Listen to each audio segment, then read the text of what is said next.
Alright, so this is going to be a Final Fantasy tier maker. You know how this works. We have the tiers on this side, S, A, B, C, and D, and I'm going to have a section for the games I haven't played. I was trying to do this video for only the mainline numbered games, but this was the best looking tier list I could find, and I didn't feel like making my own, so right off the bat I'm gonna have to just put a few that I haven't played. I have only played the main numbered games. I haven't played any of the sequels like 10-2, 13-2. I think there's a few other ones that I don't even really know about. I have also not played the MMOs, that's 11 and 14. I'm sure those games are really good. I've heard really good things about them, especially 14, but I haven't played them, and since they're MMOs, they're quite different than the normal JRPG style anyway, so the ones in the bottom tier, they aren't bad or anything, but I haven't played any of them, so it's not really a bottom tier.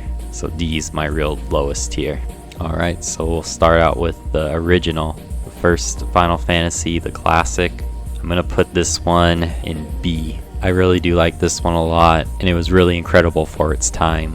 For the time it came out, the gameplay and everything was a little more complex and polished than in many of the other games that were out at that time. This one's really solid, but a lot of the things that this one does really well would be improved upon later in the series, but you definitely can't go wrong with the original. This one's very close to A tier for me.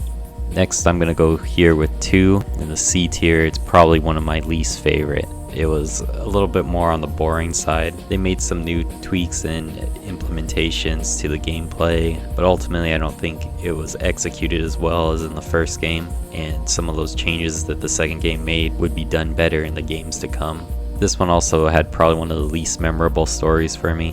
Being a game on the NES, it kind of limits what the game is capable of in terms of delivering story, but somehow it was still less memorable of a story than was in the first game.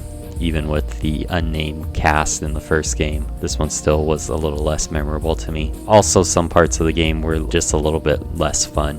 I felt like this game was more grindy and less fun in places, as well as having some dungeons that I didn't really enjoy as well. I thought it was interesting that they changed and did away with a normal leveling system, but instead leveled up individual stats for characters. It was an interesting idea, but once again something that wasn't really implemented well and just didn't translate into fun gameplay really. It's not a bad game, none of the Final Fantasy games are. That's why it's such a big franchise and so popular, but as far as Final Fantasy games go, this one is one of the worst. With Final Fantasy 3, we're kind of continuing the trend of making new implementations to the gameplay and trying to deepen the gameplay, but like in Final Fantasy 2, in Final Fantasy 3, they were not completely executed well. It had a lot of good ideas, but ideas that would be done better in the games to come. So this one I'm also going to put in the C tier. It's also one of my least favorite. I think it is better than 2, so I'm going to put it in front of 2 there to denote that it's better than 2. So I'll rank them within the tiers going across this way. As far as 3 goes, I felt like this one was executed a little bit better than 2, but still had some of the flaws. I like the implementation of a job system, but I felt like it wasn't really that fun, and I don't think it was executed too well. This is another one where I had some dungeons I didn't like and felt a little more grindy than most of the other games. So this one's also alright, but not one of the best games in the franchise, but I would say still an average JRPG. Alright, so now we're moving on to the SNES era with Final Fantasy IV. This one I like a lot also. This one's really close to A and B. I'll put it in the B tier, and I'll put it just under the original. This one I think is a lot more fun than 2 and 3, but is a little less polished and has an improved story over the NES games, but probably the weakest story and characters of the 3 SNES games. And I think the gameplay would be improved upon, as well as the story and the music in the next games on the SNES. This one's still really fun. It's the second one to come out in the United States, so when I was a kid I thought this was the second game. At the time I thought this one was definitely better than the first one, but now I kind of do appreciate one a little bit more, just because it was the one that kicked off the trend and, you know, set up the legendary franchise. So next we're gonna go with 5. I'm gonna put this one in A. This one just improves on everything that the series has done so far. I think this was an underrated story. I like the characters a lot more. I thought X-Death was one of the coolest villains in all of the Final Fantasy games. This one I really wish came out when I was a kid in the United States, because this one's really good. And next we have number 6. This one's everyone's favorite of the SNES. I agree, I'm putting it in the S tier. It's pretty much everything I ever wanted a Final Fantasy game to be. It takes the improvements made from the SNES era in 4 and 5 and just takes them to another level. It has the most memorable characters, memorable music so far, and arguably in the entire series. The gameplay is pretty much perfect for the SNES era.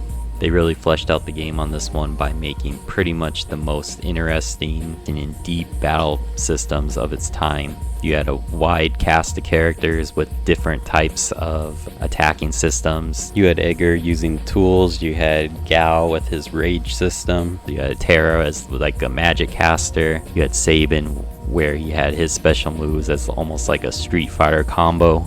So it made the battle system just so much more fun and so much more interesting. And it just had the most memorable story and characters, in my opinion. I mean, everyone remembers when Kefka destroyed the world. It's probably one of the most shocking moments in a video game back then. One of the most shocking moments in a video game ever, but especially back then when you really didn't get story too much in SNES games. It was just only about gameplay. So it was really impressive that they were able to deliver such a memorable story through a game of that era. Next we got 7, the first of the 3D Final Fantasy games. I'm going to go to S tier with this one as well. So I'm going to go here with 7. It's second only in my opinion to 6. This one also had really memorable music and characters and a really memorable story. It was the first one to go away from the fantasy setting, which I didn't really like at the time, but I'm more okay with now. I think this game had a huge impact on everyone who played it at the time. It felt like such a bigger and better game than almost anything I was playing at the time. It's probably one of the longest games I played at that time when it came out, and they just built such an interesting world. I just remember going around on the world map just exploring for hours, and even though it was a longer game than I was used to, it never got boring. It's definitely one of the best games ever.